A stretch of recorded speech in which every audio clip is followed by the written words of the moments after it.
आपको लगता है कि एनसीईआरटी सिर्फ एक टेक्स्ट बुक है? नहीं, ये बायोलॉजी का बाइबल है। स्पेशली अगर आप नीट या फिर बोर्ड्स की प्रिपरेशन कर रहे हैं। लेकिन सबसे बड़ा कंफ्यूजन ये होता है कि इसे पढ़ें कैसे? लाइन बाय लाइन या सिर्फ हाइलाइट्स? नोट्स बनाएं या सिर्फ याद करें? देखो बच्चों, क्लास 9th और 10th में ये आपका बेस बनाता है, यानी कि फाउंडेशन बनाता है। और अगर बेस स्ट्रॉन्ग हुआ तो क्लास 11th और 12th की बायोलॉजी एकदम मस्त चलेगी। और ये तो आपको पता ही है कि नीट एग्जाम में मैक्सिमम क्वेश्चन आपके एनसीईआरटी से ही आते हैं, और स्पेशली क्लास 11 से। अब गलती क्या होती है? बच्चे एनसीईआरटी एक बार पढ़ लेते हैं और सोचते हैं काम हो गया, और सिर्फ हाईलाइट करते रहते हैं बिना सोचे समझे। या फिर अगर YouTube वीडियो से पढ़ रहे हैं तो बुक तो खोलते ही नहीं है। अब सबसे पहले हम बात करते हैं क्लास 9th और 10th के स्टूडेंट्स की कि उनको एनसीईआरटी कैसे पढ़े। देखो, चैप्टर पढ़ते वक्त एक पैराग्राफ पढ़ो, फिर बुक बंद करो और रिकॉल करने की कोशिश करो कि आपने क्या पढ़ा।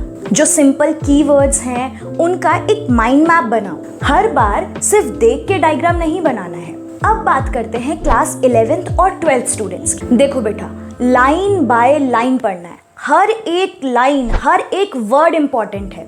बोर्ड्स में, नीट में कब क्या पूछ लें कोई भरोसा नहीं है। पर ध्यान रहे कि फर्स्ट रीडिंग में ही सब हाईलाइट मत कर देना। फर्स्ट रीडिंग में पेंसिल से बस मेन अंडरलाइन करने की कोशिश करो। अब सेकेंड रीडिंग में आप हाइलाइटर यूज कर सकते हो। फॉर एग्जाम्पल, जैसे आपने ब्लू से जो है डेफिनेशंस मार्क कर ली, रेड से आपने इंपॉर्टेंट पॉइंट्स मार्क कर लिए, और एक पर्टिकुलर ग्रीन कलर से मान लीजिए आपने एग्जाम्पल्स मार्क कर लिए। क्लास 11th और 12th स्टूडेंट्स के लिए नोट्स बहुत इंपॉर्टेंट है, but smart notes. Exactly copy paste मत करो, बल्कि उसे अपने वर्ड्स में लिखो।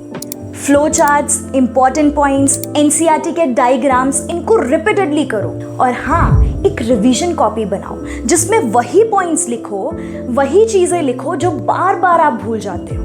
देखो बेटा, एनसीईआरटी बिल्कुल भी बोरिंग बुक नहीं है, बल्कि ये तो एक शॉर्टकट है आपके नीट और बोर्ड्स में सक्सेस के लिए। सिंपल सा फंडा है, हर दिन थोड़ा पढ़ो, उसे याद करने की कोशिश करो और रिवाइज करो। और याद रहे, एनसीईआरटी पढ़ना एक स्किल है, और बेटा डेफिनेटली आप उस स्किल को मास्टर कर सकते हो। तो अगर ये वीडियो आपको हेल्पफुल लगा तो लाइक करें, शेयर करें अपने दोस्तों के साथ, और सब्सक्राइब करें Excel bio with Ankita channel को। और कमेंट में लिखना ना भूलें कि आपका एनसीईआरटी पढ़ने का क्या स्टाइल है।